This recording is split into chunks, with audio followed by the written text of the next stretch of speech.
We have normalized that exhaustion is just the price of leadership. Unfortunately, too many leaders still believe that the answer is simply pushing harder. What I often hear is, I am so tired. I cannot shut my brain off. I wish I could just sleep. This is the state that many, many leaders operate in by default. The leaders who stay calm, clear, and effective under pressure are not superhuman. They've simply learned skills that many of us were never taught.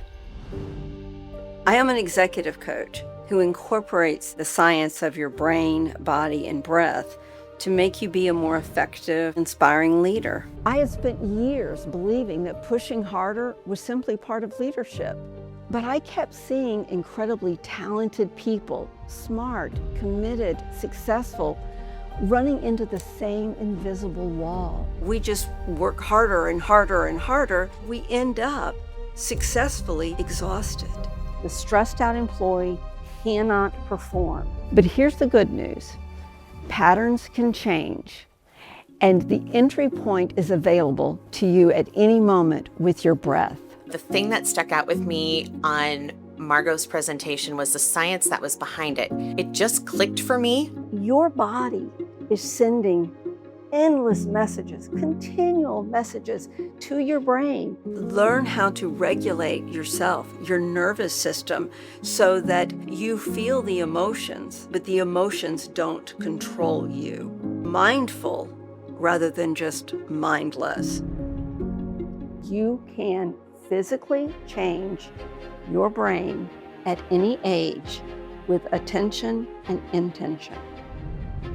What messages am I sending to my body and to my brain about how I'm doing? Those leaders who leave behind the negative trail, they're generally not bad people. They're just depleted. Once we understand how our brains are designed, we can really change our lives and the organizations that we are working for. It's a capacity problem. The time to build that capacity is not when everything is falling apart. It's now. I believe the breath is the most underutilized superpower that you have. Sustainable high performance is possible. It begins with the next breath you take and what you choose to do with it.